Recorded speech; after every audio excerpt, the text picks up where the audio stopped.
On va démarrer cette séquence dans vraiment la continuité des échanges que nous avons eus précédemment sur les plans communaux de sauvegarde et les plans intercommunaux de sauvegarde qui, comme vous l'avez compris, sont quand même des plans essentiels au moment de la gestion de crise et sont des plans très importants en termes de responsabilité des élus locaux, puisque je donnerai la parole aux coprésidents qui pourront illustrer effectivement cette question de responsabilité.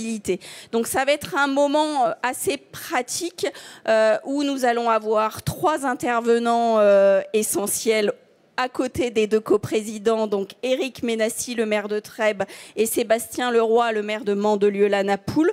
Nous aurons à nos côtés Alain Barbe, qui est le maire d'une commune dans l'Hérault des Matelles et qui est président de la communauté de communes du Grand Pic Saint-Loup. Et sa commune donc, est dotée d'un plan communal de sauvegarde, c'est une chose, mais surtout son intercommunalité s'est mise en fait progressivement en charge sur les plans intercommunaux de sauvegarde. Et donc il nous expliquera son expérience sur ce sujet-là. Et aussi présente Catherine Allaire du ministère de l'Intérieur qui viendra vous présenter les outils dans la continuité de ce qu'a expliqué Julien Marion, les outils que vous pouvez trouver à votre disposition pour vous aider dans la montée en charge de ces plans. Et Xavier Niel, qui est ingénieur au CEREMA et qui vous présentera le club PICS qui a été mis en place au sein du CEREMA et qui vous expliquera un peu plus peut-être comment mutualiser vos expériences et comment monter en charge sur ces outils-là.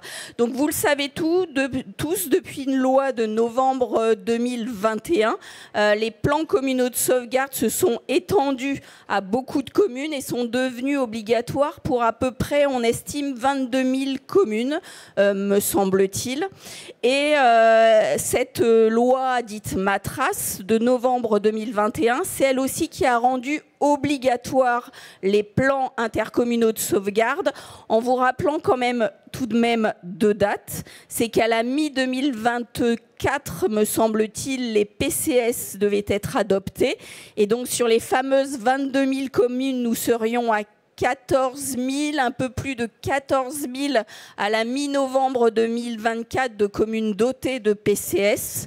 Et concernant les plans intercommunaux de sauvegarde, là, l'échéance, elle est à fin 2026, me semble-t-il. Donc, ce qui peut paraître un certain temps, mais on va le voir. Et je pense que le témoignage de M. Barbe montrera le temps qu'il est nécessaire pour mettre en place ce type d'outils. Donc peut-être pour commencer, messieurs, Éric et Sébastien, pour dire un petit peu votre propre expérience, vous, au niveau des crises que vous avez connues, du fait d'actionner ces plans, et peut-être un petit mot que j'attendrai plutôt de Sébastien Leroy sur la responsabilité et les points d'attention à faire aussi dans la réalisation de ces plans. Donc je commence par une petite introduction par Éric. Petite introduction. Donc, vous dire que ce document est un document obligatoire pour une grande majorité des communes et qu'il est à la fois un document obligatoire mais aussi un document nécessaire. Pourquoi ? Parce qu'il vous permet, à vous et à votre équipe municipale, d'appréhender des modalités opérationnelles pendant une gestion de crise.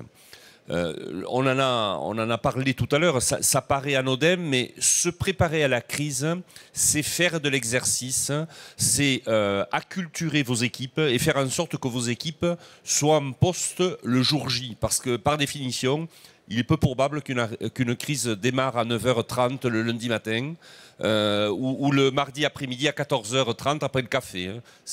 Croyez-moi, c'est peu probable. Alors ces plans communaux de sauvegarde sont importants parce qu'ils ne garantissent pas, Sébastien va en parler mieux que moi, la réussite de l'action que vous menez. Simplement, ils présentent un cadre qui va vous permettre d'être efficace, Et puis j'aimerais insister sur un point, la dimension de responsabilité, Sébastien va en parler. Le PCS doit vous permettre de regarder des orientations. Et comme je vous l'ai dit tout à l'heure, le PCS est construit sur des événements qui se sont produits. Et par définition, il ne peut pas prévoir l'imprévisible. Il va simplement prévoir la façon dont vous allez gérer l'imprévisible dans votre action et surtout l'action de vos élus. Un dernier point, si un de vos conseillers municipaux, le jour d'une crise, vous appelle en vous disant « Que dois-je faire ?» il y a un gros problème. Il faut vraiment que vous revoyiez le plan communal de sauvegarde et la responsabilité de chacun. Merci Eric. Bon, excusez-moi, je vais me lever parce que j'en ai un peu marre d'être assis. Bien, mes chers amis, alors pour être très clair, le PCS, c'est le plus important. Le PICS, c'est très bien, mais ça ne remplace pas le PCS. Le PCS, c'est en tant qu'élu, votre peut-être meilleur allié et votre pire ennemi. Votre meilleur allié, parce que finalement, qu'est-ce qu'un PCS? Parce qu'on adore les acronymes en France, c'est une checklist. Une checklist, c'est comme un avion au décollage, ça doit être simple, précis, et c'est effectivement basé uniquement sur des événements déjà vécus. C'est quelque part quelque chose qui est destiné à être facilement applicable et à déclencher des automatismes. Maintenant, ça, c'est la théorie. Les PCS sont, comme beaucoup de choses en France, devenus pour certains des recueils en 10 volumes, écrits en caractère 6, recto verso, et la plupart du temps, certains ne savent même plus où ils sont, ni ce qu'il y a dedans. Or, je vous alerte sur l'importance capitale et fondamentale de ce document, qui est peut-être le plus important document à la minute où vous devenez maire.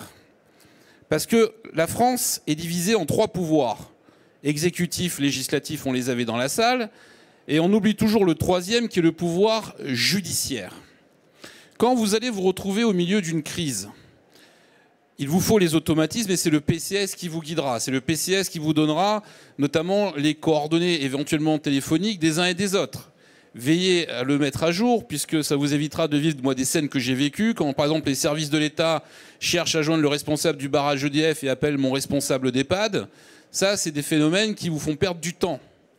Mais surtout, et j'en conclurai par ces mots pour vous souligner à quel point il est important, c'est qu'en plus de la protection de votre ville et de vos citoyens, si la crise se passe et qu'elle se passe dans de bonnes conditions, viendra le temps secondaire où on viendra analyser votre action. Et cette analyse, elle se fera par le 3e pouvoir qui est le pouvoir judiciaire, qui ne connaît rien à l'application des lois sur un territoire ni à la gestion en temps de crise. Et sur quoi va-t-il se baser pour vous juger ? Sur le PCS. Et c'est pour ça que la première chose que vous allez faire ce soir ou demain matin, quand vous allez rentrer après 3 jours de congrès, vous avez été sérieux et studieux, c'est de regarder comment il est écrit. Parce que s'il est mal écrit, s'il contient une phrase qui n'a pas été mise à jour depuis 20 ans, si la virgule est mal placée, mes chers amis, cela pourra vous valoir plusieurs heures sous le régime de la garde à vue et cela pourra même vous valoir une procédure de mise en examen, toujours agréable, parce que s'il y a le moindre problème, victime ou pas, et qu'il y a quelqu'un qui est toujours très bien intentionné dans ces moments-là, qui portera plainte, le système se mettra en marche dans tous les cas de figure. C'est un système, c'est quelque chose, sachez-le, en France, qui est en train de survenir dans de plus en plus de territoires. Et je peux vous dire que dès qu'un élu est en cause, la machine se met en marche de manière tout à fait intègre, c'est-à-dire qu'il n'y a aucune prise en considération de l'événement imprévisible et de la dureté de l'événement. Et vous serez interrogé, vous en tant qu'élu, vos responsables de service, peut-être même parfois les secrétaires de mairie. Et croyez-moi, 8 heures sous le régime de la garde à vue, assis sur une chaise, face à un officier de police judiciaire qui attend la fin des 8 heures, alors que vous ne sortez même pas pour manger, pour vous poser les questions, mais pourquoi n'avez-vous pas évacué? Pourquoi n'avez-vous pas fait ceci? Pourquoi n'avez-vous pas pris le téléphone? Etc., etc., etc. Vous vous demandez à ce moment-là quelle est la considération que l'on porte à un élu local. Sachez-le, la justice n'en porte aucun. Je vous le dis en tant que maire, je vous le dis en tant qu'avocat. Et c'est pour ça que la seule chose sur quoi vous serez jugé, encore une fois, c'est sur la façon dont est écrit votre PCS. Si jamais il y a une phrase qui n'a pas été appliquée, une phrase qui est mal écrite, une phrase qui prête à interprétation, vous serez automatiquement et immédiatement tenu pour responsable des conséquences, même si vous expliquez que ce qui est écrit est totalement débile et inapplicable et que ce n'est pas vous qui l'avez fait, mais votre prédécesseur. C'est pour ça que vous allez passer le week-end à l'éplucher, et c'est pour ça que ceux qui n'en ont pas encore, dites-vous bien que si on peut vous reprocher la rédaction d'un PCS, on pourra tout aussi bien vous reprocher de ne pas en avoir, et donc de ne pas avoir été aussi précautionneux et d'anticiper la crise comme vous auriez dû le faire. Voilà, sur ces bonnes paroles pleines d'optimisme, je vous laisse maintenant découvrir avec joie ce qu'est un PCS. Merci. C'est vrai que c'était important d'avoir ces propos introductifs pour bien vous faire comprendre toute l'importance de ce plan, donc à la fois dans son absence et dans sa présence, en sachant bien évidemment que c'est un outil obligatoire qui est indispensable, mais qu'il faut effectivement que vous en mesuriez bien le contenu.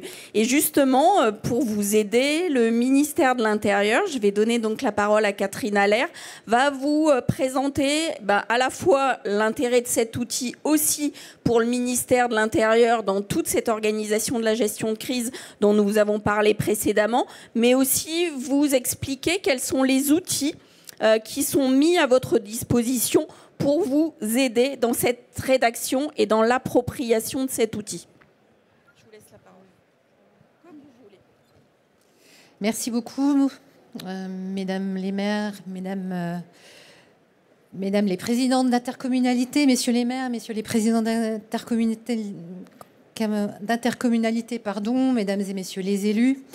Effectivement, quelques éléments sur tout l'intérêt, le bénéfice qu'il y a pour les communes, les intercommunalités, d'élaborer un plan communal de sauvegarde, un plan intercommunal de sauvegarde, et ne plus attendre, ça correspond à l'intitulé de cette séquence, pour engager la démarche. Bien évidemment, Stéphanie Bidault l'a mentionné, c'est une obligation légale pour les collectivités qui sont assujetties parce qu'elles sont concernées par des risques importants, risques industriels, risques inondation, risques feux de forêt, risques sismiques, volcaniques, cycloniques. Bref rappel, c'est une loi qui a créé le PCS en 2004. Il fête d'ailleurs ses 20 ans cette année. Et à l'époque, 12 000 communes, Stéphanie Bidault l'a rappelé, étaient concernées. Désormais, depuis 2021, ce ne sont pas moins de 22 communes qui sont concernées, puisque une autre loi a conforté et étendu l'obligation de plan communal de sauvegarde. Les plans intercommunaux de sauvegarde, eux, n'étaient pas obligatoires en 2004, ils le sont devenus en 2021. Ils le sont pour toutes les intercommunalités dont au moins une commune doit élaborer un plan communal de sauvegarde. Ce qui signifie qu'aujourd'hui, sur les quelques 1250 intercommunalités que compte le territoire français, 1100 intercommunalités doivent élaborer un plan intercommunal de sauvegarde. Au-delà, l'intérêt pour les communes, pour les intercommunalités, c'est aussi et bien évidemment avant tout de se doter d'un outil opérationnel adapté à votre commune, à votre intercommunalité qui vous permet d'être préparé en cas de crise. C'est à ce titre un outil indispensable pour vous, mesdames et messieurs les maires, à la tête des communes qui constituent le premier maillon de réponse à tout événement significatif, ça a été souligné, qui assurait la fonction de premier directeur des opérations de secours en cas de survenance d'un incident ou d'un événement, et qui est en charge des actions de sauvegarde et de soutien de votre population. C'est aussi un outil à très fort enjeu, le PIX, pour vous, mesdames et messieurs les présidents d'intercommunalité, qui fournissez un appui aux communes membres, un appui en termes de moyens, en termes d'expertise, en termes de coordination, et qui, bien évidemment, également doivent assurer la continuité des services fournis par l'intercommunalité, adduction en eau potable, assainissement, etc.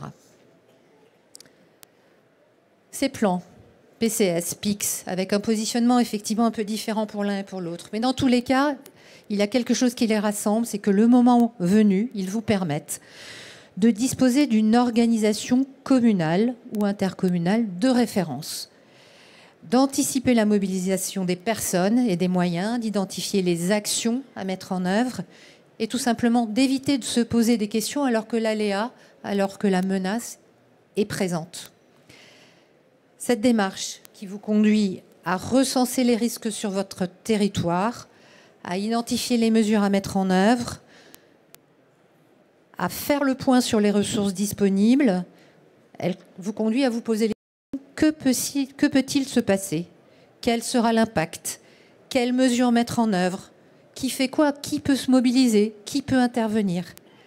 Cette démarche vous permet bien sûr d'identifier d'éventuelles failles dans votre organisation, de la peaufiner, cette organisation de crise, de mettre en place des mesures de réduction de risque.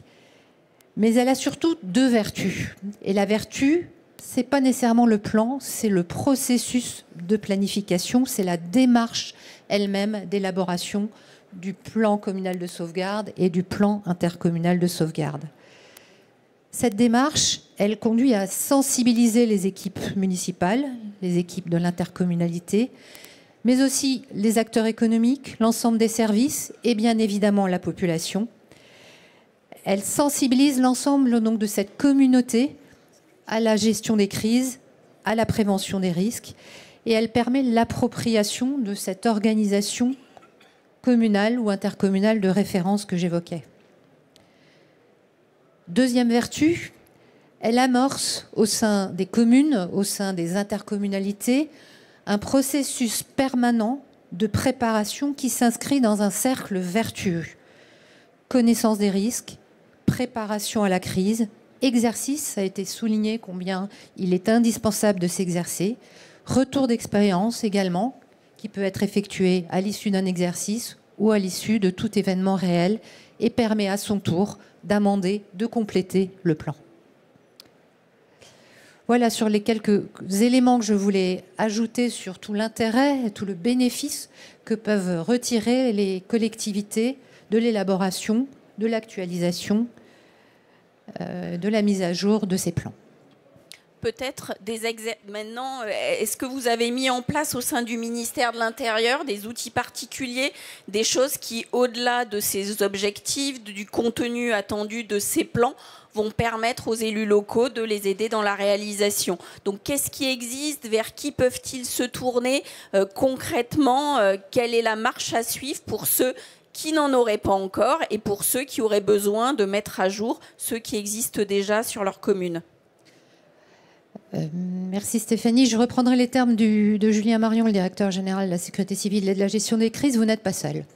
L'État se mobilise à l'échelon central et à l'échelon territorial en complémentarité.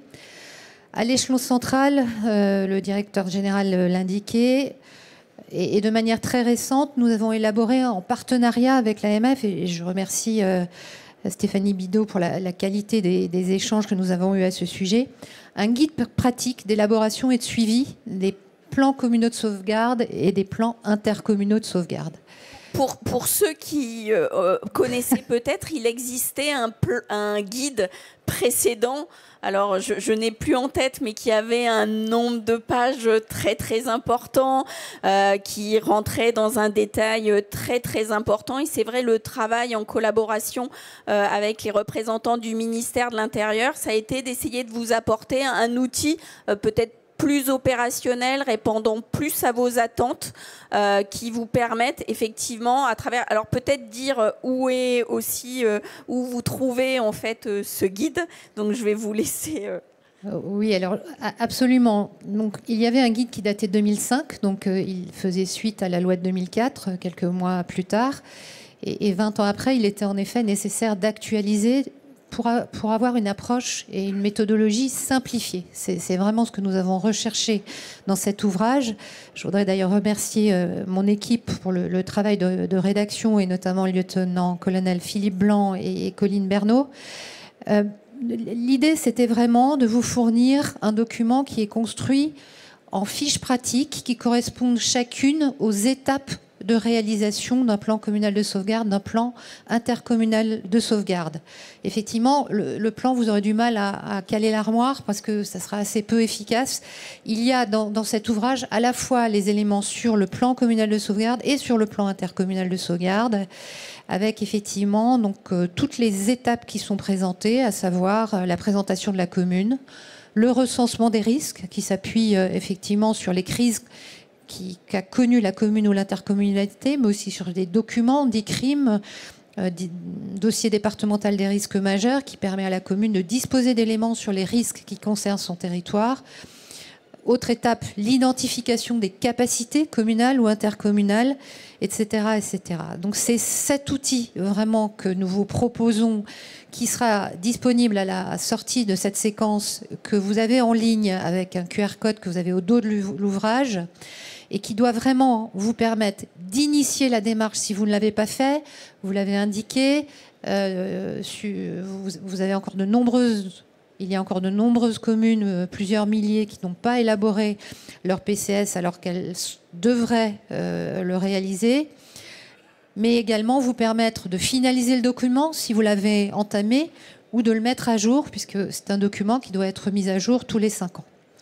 Ce document, il est complété en ligne par des trames types, parce qu'on sait combien il est utile de disposer d'une trame. Vous avez sur le site internet du ministère de l'Intérieur et de la Direction générale de la sécurité civile une trame type pour le plan communal de sauvegarde et une trame type pour le plan intercommunal de sauvegarde qui vous permettent d'engager un travail extrêmement rapidement. Il y a d'autres documents, donc une réelle boîte à outils autour du plan communal de sauvegarde du PCS et du PIX, avec notamment des guides thématiques sur l'inondation, les vagues de chaleur, et vraiment une approche spécifique pour ce type de risque, également sous cette même rubrique du site internet. Et puis très bientôt, un outil d'auto-évaluation développé avec le SDIS du Finistère qui vous permet d'évaluer votre exposition au risque et puis aussi votre niveau de préparation à la gestion des crises. Donc tout ça sous cette même rubrique qui est renvoyée depuis le QR code que vous avez notamment sur cet ouvrage. Merci beaucoup pour ces premiers éléments. Peut-être on va rentrer dans un exemple, dans le témoignage d'une commune et d'un président d'intercommunalité qui s'est lancé dans l'exercice, donc sans même voilà, la présence de guide, mais sur l'opérationnalité, l'expérience d'une commune largement éprouvée et d'une intercommunalité largement éprouvée. Donc Alain Barbe, pouvez-vous nous en dire plus? Alors peut-être dans un premier temps, vous en tant que maire, vous avez un PCS depuis quand? Si c'est vous qui l'avez rédigé, qui avez procédé à des mises à jour, qui l'avez éprouvé, donc nous raconter un petit peu ça. Et puis après, nous expliquer pourquoi, en tant que président d'intercommunalité, sans attendre cette fameuse échéance de fin 2026, vous vous êtes lancé dans une méthodologie pour vous permettre d'avoir cet outil en complémentarité des PCS. On vous laisse la parole. Bien, bonjour à tout le monde. Oui, en effet, notre commune des Matelles, en effet, historiquement, un risque inondation, on va dire, extrêmement présent.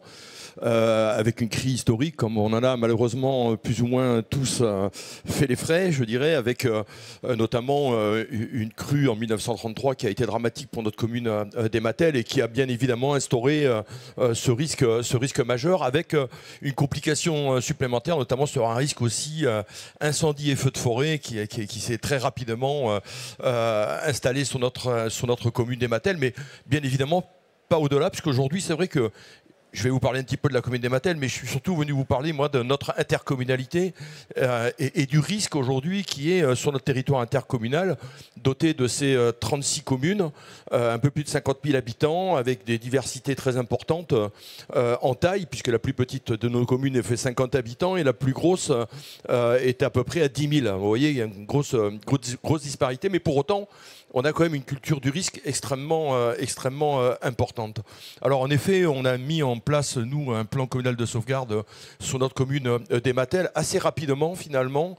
Dès que ça a été nécessaire, nous l'avons construit et nous l'avons plus ou moins enrichi, amendé, puisque ce travail, en effet, vous l'avez très bien dit dans votre propos, c'est que bien souvent au départ, on construit un peu une usine à gaz.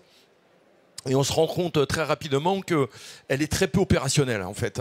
Et on se rend compte que, bien évidemment, le jour où on a besoin de mettre en œuvre les différentes dispositions que l'on a prévues dans ce plan, eh bien, en fait, ça ne marche pas. Parce que c'est trop complexe et qu'on ne sait plus par quel morceau le prendre. Et finalement, on se noie plutôt qu'on se rassure. Et c'est pour cela d'ailleurs que le cheminement, je dirais, des actualités de notre territoire, avec notamment en 2010 un feu très important qui prend sur notre territoire, pas très loin d'ailleurs de ma commune des Matelles, sur une commune de Fontanès, 2400 hectares qui sont partis, je dirais, en fumée et qui nous ont fait extrêmement peur avec des évacuations de population. Et donc, on est un territoire très solidaire. On est un territoire où on se regarde, on s'écoute, on s'encourage, mais aussi on s'inquiète lorsque un voisin est face à un risque. Et ce petit cheminement, finalement, nous a amené en 2014 à créer un plan massif. Un plan massif, pourquoi? Parce qu'on a 90% de notre territoire est un territoire qui est à la fois forestier et à la fois agricole. Avec une grosse partie forestière. Et donc on a décidé d'un plan massif avec nos camarades du Grand Pic Saint-Loup, puisqu'on était déjà en intercommunalité. Et dans ce plan massif, déjà c'était un travail de prévention, d'identification des risques en lien avec la forêt, qui est quand même un risque extrêmement important pour notre territoire communautaire.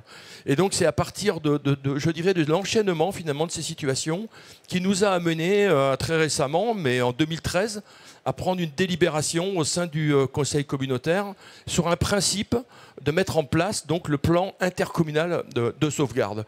Alors c'est un cheminement qui est un peu lent, mais qui nous a permis en tous les cas de constater une chose, c'est la disparité en effet des plans communaux de sauvegarde qui existaient dans les communes. En fait, on en a tous, ils sont tous différents. Voilà. Donc le premier travail que l'on a engagé, eh bien, c'est en effet de faire en sorte d'analyser l'ensemble de ces plans communaux de sauvegarde, de les simplifier et de les rendre bien évidemment beaucoup plus opérationnels. Et pour cela, on a apporté de l'ingénierie directe de la part de l'intercommunalité du Grand Pic Saint-Loup, qui a désigné une vice-présidente en charge de cette question particulière du risque, notamment en lien avec les problématiques écologiques du territoire, mais également, avec une chance un petit peu particulière peut-être, avec un officier du SDIS, qui est un maire de notre comité de communes, qui bien évidemment s'est proposé immédiatement et qui a été chargé en fait sur une mission spéciale d'accompagnement des élus de notre territoire, donc auprès des 36 maires, et il a fait il fait la tournée de tous les maires, et il a rencontré tous les maires, et il a tout simplement fait en sorte de regarder les plans communaux de sauvegarde lorsqu'ils existaient, et de les simplifier. Donc on est plutôt sur un plan, un DICRIM en fait, on a défini un DICRIM commun. Voilà, un seul modèle de DICRIM. Ça déjà, c'est extrêmement facilitant. Ça veut dire qu'on parle tous de la même chose, et on a tous la même habitude, je dirais, à traiter ces DICRIM lorsqu'il y a un risque sur nos communes. Peut-être préciser DICRIM, si c'est clair dans la tête de tous, c'est les documentations d'information communale sur les risques majeurs. C'est une autre obligation qui pèse sur la tête des maires, puisque quand en fait vos communes est exposée à de nombreux aléas, qu'ils soient naturels et technologiques, les maires se doivent de doter leur commune à la fois de ce document d'information communale sur les risques majeurs, le DICRIM, qui permet de sensibiliser la population à son exposition, et le plan communal de sauvegarde. Donc il y a vraiment ce double outillage qui est nécessaire pour chacune des communes. Tout à fait. Donc voilà, donc le fait d'harmoniser les choses, bon, c'était extrêmement important. Et en plus, alors ce travail de terrain qui est actuellement réalisé donc par cet élu qui a été spécifiquement donc identifié sur ce travail, rencontre l'ensemble des maires, fait en sorte en tous les cas de travailler sur les plans de communaux de sauvegarde. Pour ceux qui ne l'ont pas encore fait, les accompagne, et Dieu sait si c'est précieux. Je vous l'ai dit dans mon introduction, mais les communes ont 50 habitants, en tous les cas moins de 500, voire moins de 1000, n'ont pas forcément en interne les services, en tous les cas, pour les accompagner, même si les services de l'État sont présents, même si on a autour de nous des gens compétents. Mais pour autant, le travail est à faire par la commune et c'est souvent un travail très très complexe et très compliqué à mettre en œuvre. Donc l'ingénierie intercommunalité, un élu fléché pour ce travail et avec un objectif bien évidemment de pouvoir ensemble mettre en œuvre un plan intercommunal de sauvegarde. Et au-delà en fait des deux élus que vous avez désignés, on comprend bien qu'effectivement sur le portage politique, ce besoin d'identifier deux élus, sur l'intercommunalité pour faire ce travail de fourmi dont vous parlez, d'aller rencontrer chacune des communes, d'aller vérifier le contenu des PCS, d'aller aider éventuellement à ceux qui n'en auraient pas.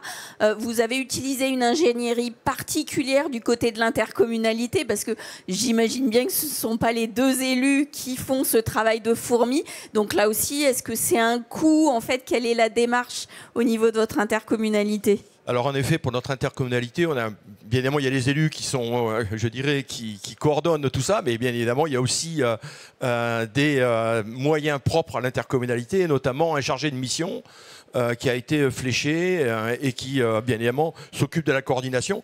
Et on vient il y a très peu de temps, il y a quelques semaines de cela, de flécher aussi une partie de secrétariat, d'accompagnement, parce qu'on se rend compte que la mission, elle est immense. Elle est immense, on ne soupçonne pas tout le travail qu'il y a derrière ce dispositif. Et donc, en effet, il faut aussi penser qu'il y a des moyens, donc ce qui veut dire des moyens, je dirais, logistiques, des moyens, comment dire, des moyens d'ingénierie, mais ça nécessite aussi des moyens financiers. Et bien évidemment, l'intercommunalité a prévu tout ça dans ses budgets. Et est-ce que justement, alors après donc la démarche, on a bien compris, vous avez fait ce travail auprès des communes. Et donc comment est-ce que vous positionnez sur votre intercommunalité le rôle de ce futur plan intercommunal de sauvegarde? De quelle façon est-ce qu'il vient compléter l'expertise communale et les plans communaux de sauvegarde, et comment vous envisagez cette réalisation et cette montée en charge et cette mutualisation et j'imagine organisation de la solidarité? Alors en effet, et ça a été dit à l'introduction, c'est très important, le plan communal de sauvegarde, il appartient au maire, hein, et c'est bien au maire, bien évidemment, de déclencher le plan communal de sauvegarde. Le plan intercommunal de sauvegarde viendra en chapeau, vient au-dessus, c'est une mutualisation des moyens. C'est de l'ingénierie qui est mise à disposition, c'est de prévoir l'aide aux communes de manière à ne pas laisser le maire seul et isolé face à un risque qui lui arrive. Ça veut dire que c'est créer de la solidarité entre les communes, c'est d'avoir un référent. Le référent, c'est bien évidemment en premier lieu le président de la communauté de communes, mais qui lui a fait en sorte dans son PCIS, en effet, d'identifier aussi toutes les ressources, tous les moyens. C'est de venir tout simplement en aide, en première intention auprès des communes. C'est de mettre à disposition du matériel, des véhicules, des moyens humains, des moyens financiers, lorsque c'est aussi nécessaire, c'est souvent un peu plus tard. Mais dans un premier temps, c'est d'être réactif. Et c'est de pouvoir à tout moment intervenir pour apporter tout simplement des camions, des véhicules, aller notamment aussi téléphoner et faire le lien avec les maires des autres communes voisines pour notamment... Ça peut être de l'hébergement, ça peut être de l'évacuation de personnes, ça peut être là aussi du matériel ou des équipements, un tractopelle, des choses comme ça. Tout va passer par le PCIS qui, lui, va faire la centralisation de l'ensemble des besoins, bien évidemment en lien direct avec le maire qui est impacté. Et les moyens se permettront d'être... Alors, tout ça, ça s'organise, bien évidemment. Hein, il faut une cellule de crise. Hein. Au même titre, il y a une cellule de crise dans la commune. On installe et on instaure une cellule de crise au sein de l'intercommunalité. Et nous sommes en train de construire notamment des nouveaux locaux avec un centre technique intercommunal dans lequel nous aurons un lieu dédié pour permettre en effet d'organiser une crise, si toutefois un jour on est confronté à une situation importante. Alors, comme ces points infos cherchent à être assez pratiques, opérationnels, peut-être est-ce que certains d'entre vous ont des questionnements auprès de Monsieur Barbe pour pouvoir partager voilà, cette expérience ou lui poser des questions d'organisation, vous permettant aussi d'avancer, ou est-ce que l'on... Oui. Oui, bonjour, André Mélanger, maire de Figeac dans le Lot. Bon, nous on est surtout concernés par les risques d'inondation aussi, mais justement on a voulu il y a quelques mois faire un exercice feu de forêt pour changer un peu et se prémunir contre ce risque des zones boisées dans les zones autour des zones pavillonnaires. Et à cette occasion-là, je me suis aperçu, tout à l'heure notre collègue de Mandelieu disait qu'effectivement il faut regarder le côté juridique, que les pompiers ne voulaient pas partager les informations. Ils ont des drones, ils ont des logiciels qui leur permettent d'anticiper avec le sens du vent vers où va se diriger le feu de forêt. Ils nous ont dit non, nous on ne partage pas parce que sinon notre responsabilité serait engagée. Alors comment est-ce que le maire peut rester directeur des opérations si effectivement il n'a pas tout sous la main? Et bien évidemment, dans le retour d'expérience, j'ai saisi la préfète pour qu'on puisse mettre ça un petit peu au clair.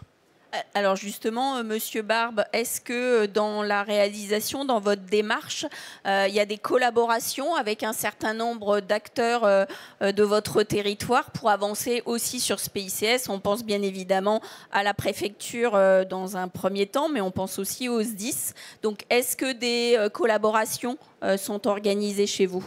Oui, bien évidemment. Alors, l'ensemble de cette démarche, évidemment, elle se coordonne et elle se structure. Notamment, il y a des comités de pilotage, évidemment, qui existent. Et dans ces comités de pilotage, on structure tout cela, évidemment, avec les partenaires. Les partenaires, donc le CEREMA, qui est cité ici, qui est très précieux, je dirais, dans cette démarche. Mais bien évidemment, les SDIS, mais également l'ensemble des sapeurs forestiers aussi, qui sont extrêmement importants. Enfin, on met autour de nous Prédict, que je précise ici, tant pis je donne le nom, mais c'est pas grave parce que je pense qu'on le connaît tous plus ou moins, mais il faut quand même savoir qu'aujourd'hui c'est un indicateur précieux quand même pour les communes sur l'évolution en tous les cas des risques dans nos communes. Madame qui représentait aujourd'hui la préfecture, on a tout de même globalement un souci majeur en tous les cas pour les maires, c'est d'avoir la bonne information pour pouvoir déclencher ou pas nos alertes et notamment notre plan communal de sauvegarde. On est aujourd'hui alerté de manière extrêmement systématique. Et petit à petit, j'ai quand même le sentiment que les maires sont moins vigilants que ce qu'il était à une certaine époque. Avant, on déclenchait une fois ou deux fois par an je dirais des alertes qui, en tous les cas, qui étaient une hauteur, un niveau qui nous permettait de dire, bon oui, on mobilise, alors mobilisez vos services, mobilisez vos populations, mais si on le faisait à chaque fois qu'on est alerté sur un truc, je vous garantis que ça ne marche plus. Et donc, je pense qu'on prend un risque là, sur le coup, à ne pas être prêt et ne pas déclencher au bon moment. Et ça, c'est une inquiétude toute particulière. Alors justement, c'est vrai que dans les PCS et les PICS, il est censé y avoir une partie qui concerne l'information de sa population pour pouvoir les mettre en sécurité. Mais on voit bien là la différence, et peut-être que je vais redonner la parole au ministère de l'Intérieur sur cette notion de prévision, de vigilance, d'alerte, et peut-être rappeler exactement la chaîne du qui fait quoi en fait dans tout ce mouvement. En effet, monsieur le maire, vous êtes destinataire de la part de vos préfectures d'informations relatives notamment à des vigilances météorologiques.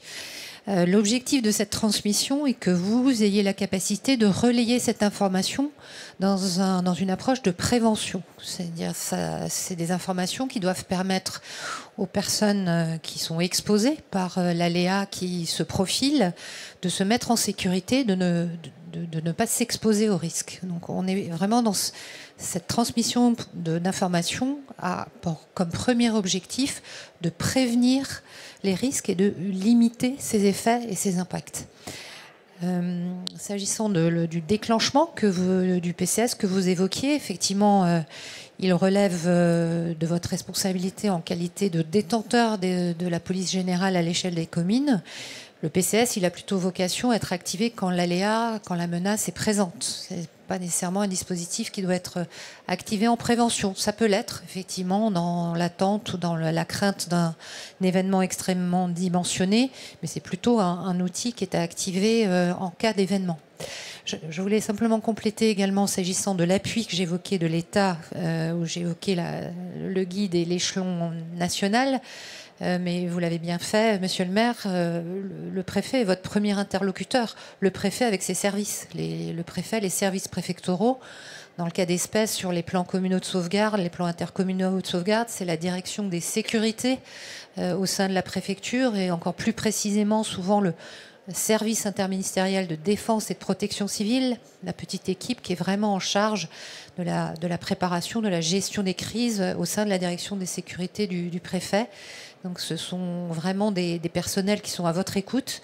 Nous sommes interrogés il y a quelques mois sur les actions qui étaient mises en œuvre par les préfectures pour appuyer les communes et avons fait un sondage. Il est apparu que plus de 80% des préfectures mettent en œuvre des actions pour appuyer les collectivités à la fois pour élaborer leur PCS ou les PIX, mais aussi pour améliorer la compétence en matière de gestion de crise. Et près de 60% des préfectures proposent un accompagnement individualisé aux communes, c'est-à-dire relise des PCS, vraiment participent directement à l'élaboration du document. Donc vraiment, n'hésitez pas à vous tourner vers la préfecture dans cet objectif. Monsieur Barbe, est-ce qu'il y a autre chose que vous voudriez partager avec vos collègues, peut-être en fait dans on va dire les réussites de cette démarche et puis peut-être les difficultés aussi que vous rencontrez? Alors, les réussites, pour l'instant, en tous les cas, on a un retour extrêmement encourageant, j'ai envie de dire, de nos camarades maires qui se sentent enfin accompagnés, on va dire, sur des démarches qui sont à la fois complexes, et qu'on essaye de simplifier, je dirais, et la simplification aujourd'hui de la mission de l'élu local et notamment des maires, on sait que c'est quand même pas quelque chose de très fréquent. Donc je pense que voilà, on est bien là dans le rôle, je dirais, particulier que doivent apporter les intercommunalités en lien avec les communes. On est des communautés de communes, c'est bien les communes qui animent leur intercommunalité et qui la font vivre. Et donc c'est précieux de rappeler qu'on n'est pas là comme un échelon, je dirais, supérieur, mais tout simplement on est là en accompagnement de la vie de nos communes et notamment pour les aider dans des démarches qui sont complexes. Donc là on est tout à fait dans un objectif extrêmement précieux et je pense que ces PICS ça sera important pour les communes. Voilà, après bon, la démarche est longue. La culture du risque, on sait qu'elle va s'accélérer. Nous, on est sur 2 risques majeurs, mais on sait qu'il y en aura plein d'autres. Et donc, il faut continuer à travailler. Et je pense que le rôle de l'intercommunalité sera précieux demain. Merci beaucoup. Je vois une demande de prise de parole. Merci. Je m'appelle Serge Cournet. Je suis élu délégué à la sécurité sur la commune d'Assas et je dépends de la communauté de communes du Grand Pic Saint-Loup. Et je voulais profiter de demander à notre président, Alain Barbe, s'il pouvait nous parler également de nos comités communaux feux de forêt qui sont très importants et qui jouent un rôle majeur en matière de protection contre les incendies. Merci, chers collègues de mon territoire, sur les communes d'Assas. En effet, on a vraiment un réseau très très important de comités communaux de feux de forêt qui sont très très actifs, qui sont pilotés bien évidemment par les maires. Ce sont les maires qui sont à la tête de ces comités, bien souvent avec une délégation qui est donnée à un adjoint ou un conseiller municipal des communes.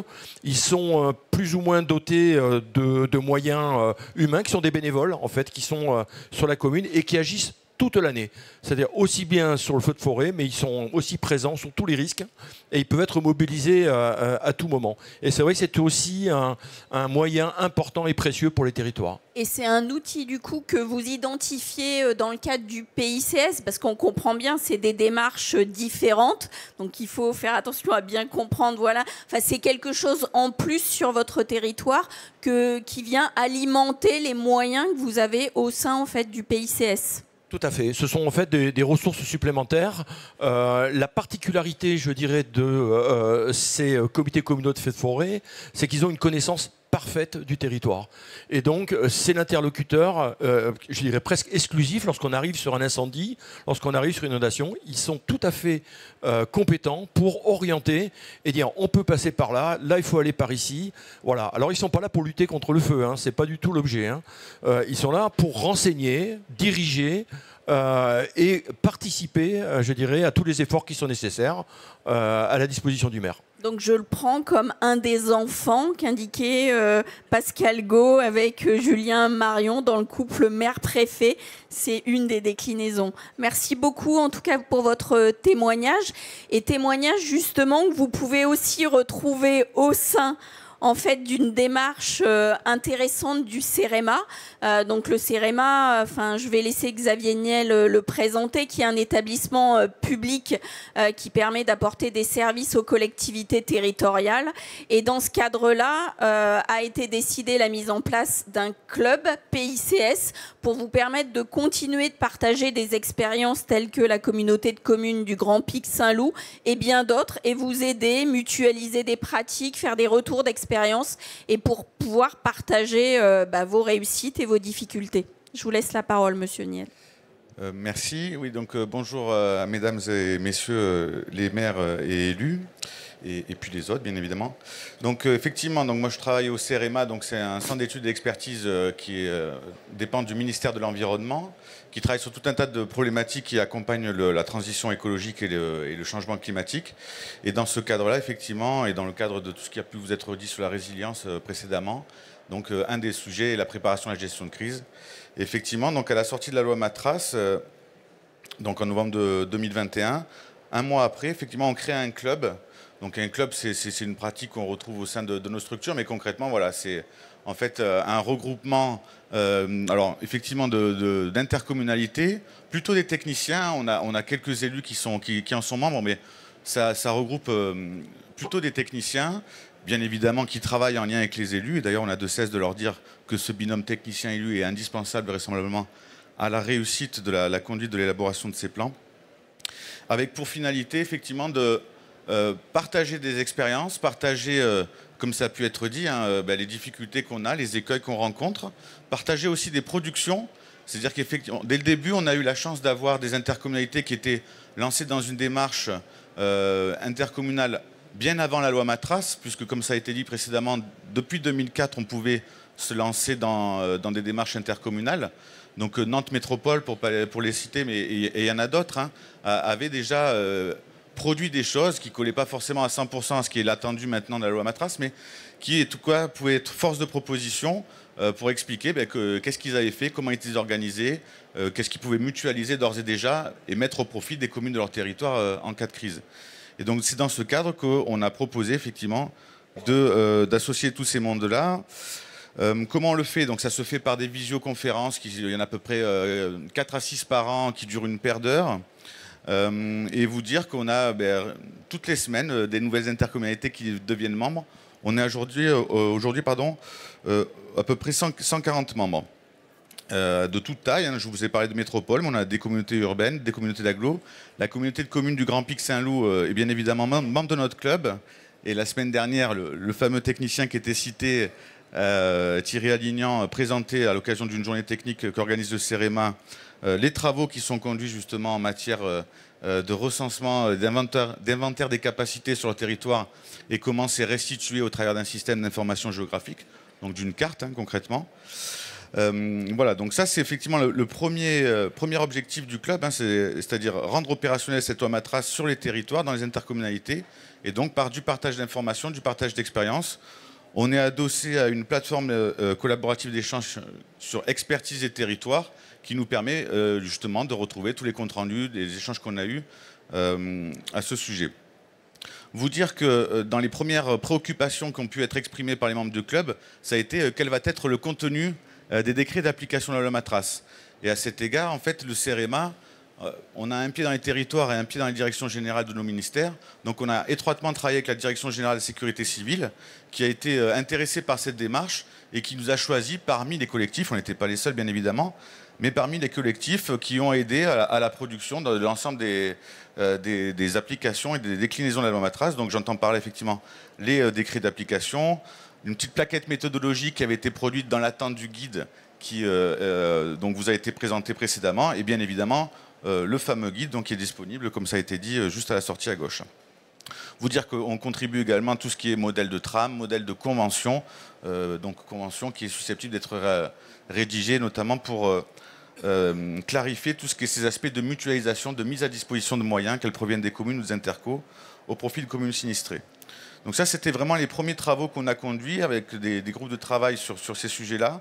Vous dire que depuis le mois de juillet, justement, parce que dans les échanges, on avait de cesse de dire, voilà, ne travaillez pas tout seul, bien évidemment, travaillez avec vos communes, parce que l'action des intercommunautés, en première intention, se dirige vers les communes, mais pour autant, vous n'êtes pas tout seul, vous êtes dans un écosystème, et l'échelon directement supérieur, et qui a la fonction de direction des opérations, fonction juridique, parce que ça a été rappelé tout à l'heure, malheureusement, une des finalités, peut-être qu'on se retrouve à expliquer quelle était son action face à un juge, donc vous avez tout à fait raison de bien clarifier qui fait quoi. Donc le premier directeur des opérations de secours, c'est le maire, et en tant que de besoin, si ça dépasse ses capacités techniques ou administratives, c'est bien le préfet qui prend la direction des opérations. Et donc à ce titre-là, il était indispensable d'associer. Et donc on a maintenant une petite dizaine de services interministériels de protection, de défense et de protection civile qui participent de ce club, et j'espère qu'on va en avoir un peu plus encore à l'avenir. Mais voilà, pour justement discuter de comment on met tout ça en œuvre, comment on met les intercommunalités dans les boucles d'information où jusqu'à présent elles n'y sont pas nécessairement, puisque de toute façon la loi et l'échéance n'est pas passée. Hein, donc tout ça se fait dans des échanges bilatéraux. Effectivement, certaines préfectures sont plus avancées parce qu'elles ont face à elles des intercommunalités qui sont matures sur le sujet, et puis d'autres le sont un peu moins de fait, puisqu'elles se lancent dans la démarche. Donc vous dire que voilà, on travaille pour créer avec les préfectures un tiers-lieu de discussion, de réflexion, ce qui ne préjuge pas des relations que vous aurez chacun d'entre vous avec vos préfectures, mais voilà. Encore une fois, toujours dans cet esprit de partage, de partager les difficultés et surtout les clés de la réussite pour aller vers l'élaboration de ces plans. Donc je vous ai parlé de nos productions, donc des productions de contribution en lien avec la Direction Générale de Sécurité Civile, des groupes de travail, donc on en a fait 2, un sur les conventions, un sur les trames. On en a lancé un justement auprès des nuages des acteurs institutionnels et non institutionnels qui gravitent autour du président de l'Interco. Et comme je vous le disais, les premiers acteurs qu'on est allé chercher, c'est effectivement les préfectures et les services départementaux d'incendie et de secours, puisqu'on a pu citer le travail qui était fait dans un certain nombre de départements par ces gens-là. Vous dire aussi qu'on a justement sur la bonne volonté et sur la base des travaux qui ont été présentés par la communauté du Grand Pic Saint-Loup, c'était la semaine dernière, hein, c'était jeudi dernier, à Aix-en-Provence. À l'issue de ça, en fait, il y a eu la création d'un nouveau groupe de travail justement sur les systèmes d'information géographique, puisqu'il y a beaucoup d'intercommunautés qui travaillent avec le même outil. Et on peut voir que, par exemple, la communauté du Grand Pic Saint-Loup et puis Grenoble-Alpes Métropole, puisqu'ils venaient le présenter, travaillent sur les mêmes outils, mais l'exploitent de manière différente, compte tenu des moyens qui sont les leurs, de la réalité physique aussi, et des moyens financiers qui sont les leurs. Donc, tout ça pour vous dire qu'effectivement, on s'adapte à tous les types d'intercommunalités et on porte le message qu'il faut avoir un document qui soit effectivement opérationnel, bien évidemment, mais proportionné aux moyens qui sont ceux de l'Interco. Donc, comment on fait pour s'inscrire? Et j'en finirai par là. Donc, c'est gratuit. Ça, c'est important de vous le dire. Voilà. Parce que financé par ailleurs, hein, bien évidemment, il n'y a jamais rien qui est gratuit, mais c'est le CEREMA qui s'autofinance là-dessus, avec les subventions de charges de services publics qui nous sont octroyées par notre ministère de l'Environnement. Donc ça se passe en 2 temps, effectivement. Le premier temps, c'est que vous me rencontriez, et donc on a un temps d'échange qui dure 1 heure, 1 heure et demie, dans lequel on prend... Concrètement, on vous contacte sur une adresse email, on fait comment? J'y viens. Donc, vous me contactez par mail ou vous passez par Expertise et Territoire, sur lequel vous avez peut-être d'ores et déjà créé un profil, parce qu'il y a tout un tas de communautés. Il y a aussi, et donc je vous ai laissé des petites feuilles avec un QR code de la même manière, là, une page sur le site internet qui vous renvoie vers moi. À la fin, vous tombez toujours sur moi. Voilà. Il faut passer par moi. On a un entretien, et à moi, et normalement, on faisait ça à 2 têtes avec une intercommunalité. Je travaillais avec l'intercommunalité de Toulon, mais la personne a changé de fonction. Et donc là, j'ai eu un accord de principe. Je ne peux pas donner encore la structure. Je ne sais pas s'il y a un élu de sa structure qui est là. Mais le technicien est d'accord. Donc d'ici quelques jours, normalement, on devrait pouvoir officialiser le copilotage par une interco de la région Provence-Alpes-Côte d'Azur. Toujours est-il que vous créez un profil, vous passez par moi et après je vous donne accès à cette plateforme collaborative d'échange dans laquelle vous pouvez retrouver un forum de questions dans lequel voilà, chacun d'entre des intercommunalités, encore une fois, pose des questions et se répondent entre elles et c'est très actif et aussi vous retrouvez les productions des uns et des autres. Voilà. Merci beaucoup pour ces précisions. Je vois Dominique Peduzzi et Marika Roman qui veulent intervenir. Et après, je laisserai le mot de la conclusion à Éric Ménassier et Sébastien Leroy. Oui, en tant que maire et en tant que président de la communauté de communes, deux choses importantes. Et Alain Barbe l'a dit. Plan communal de sauvegarde, c'est les communes, c'est les maires qui doivent s'investir. Et il ne faut pas qu'ils se dessaisissent de la chose en disant c'est l'interco qui va faire. Ça, c'est la première chose.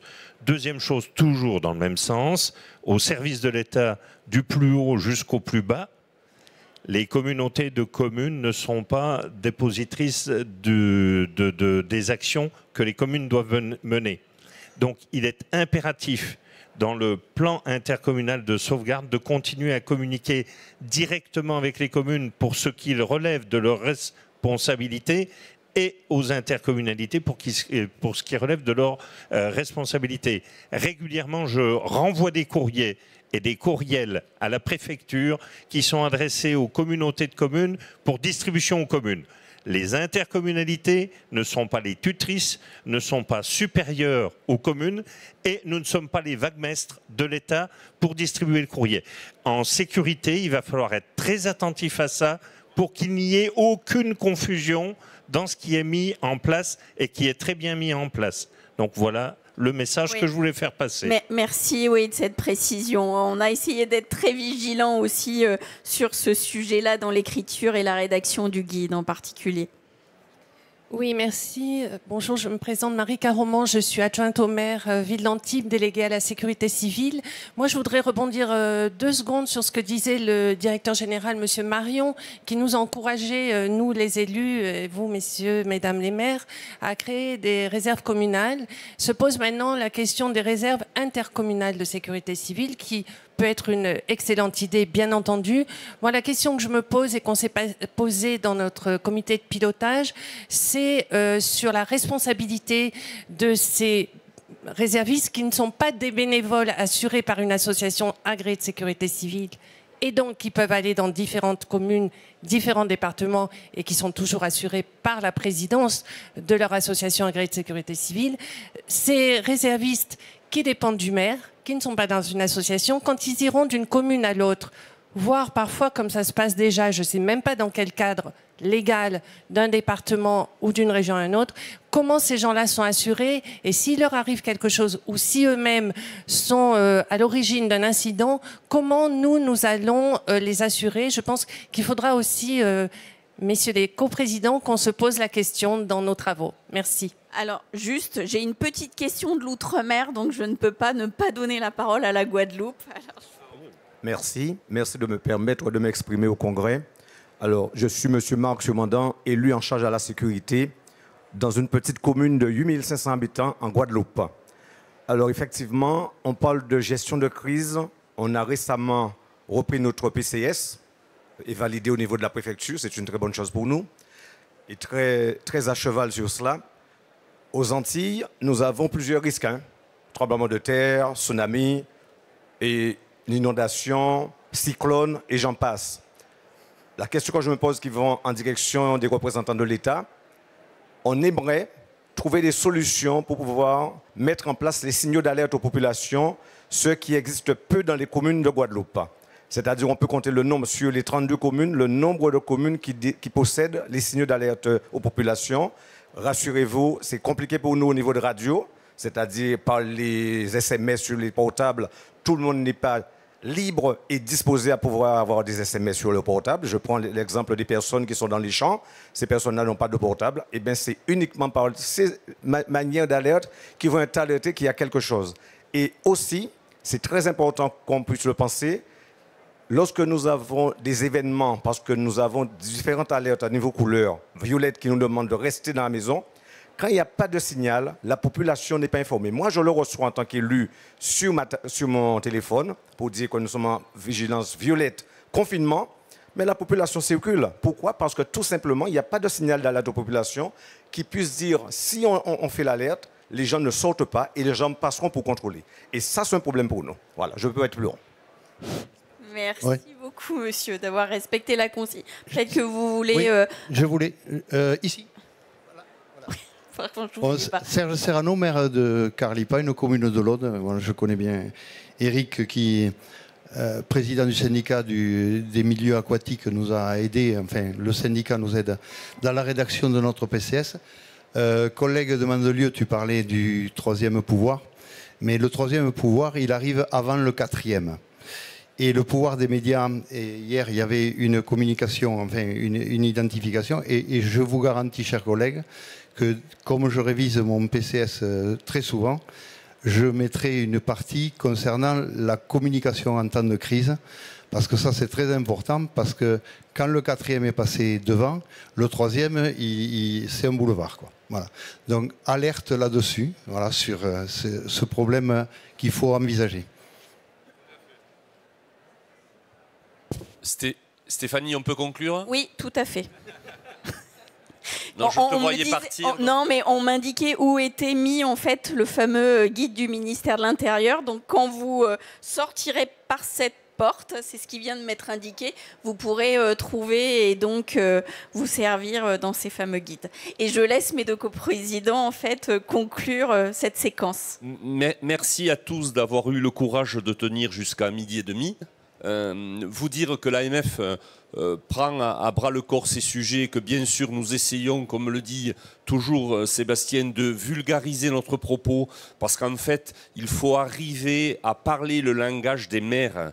Simplifions les choses, c'est la seule solution, le seul moyen de simplifier un petit peu nos missions. Puis je rebondis sur ce que tu viens de dire. C'est vrai que le pouvoir des médias est important et que quand les médias sont passés, bien souvent, les conséquences sont terribles. On traite ces sujets d'une manière très prudente.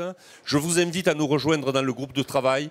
Le groupe de travail est ouvert, ce n'est qu'une étape aujourd'hui, ce sont que des propositions. Je remercie les représentants de l'État, on a besoin de vous bien sûr. Il est hors de question d'imaginer un seul instant que les maires restent seuls dans cette lourde problématique. Et je laisse à Sébastien le mot de la fin. Merci encore à tous. Merci Eric. Écoutez, à mon tour, je vais vous remercier. Bravo, parce que vous êtes les survivants déjà du 3e jour du congrès. Et je vois à vos mines enjouées que vous avez trouvé l'enthousiasme. Donc vous l'avez compris, ce sont des situations qui sont très complexes mais très importantes. Emparez-vous-en.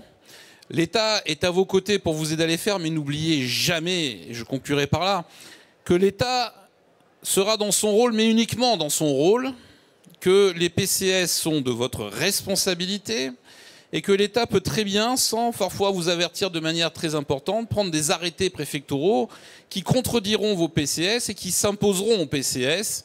Je vous donne une illustration. Si par exemple, vous avez dans votre PCS validé par la préfecture qu'en cas d'inondation, vous mettez en sécurité vos campings en cas d'alerte orange, enfin de vigilance orange, et qu'après la préfecture prend un arrêté d'évacuation, si vous restez sur une simple mise à l'abri, eh bien votre PCS est déjà en infraction avec l'arrêté préfectoral et en cas de problème, votre PCS sera considéré comme invalide.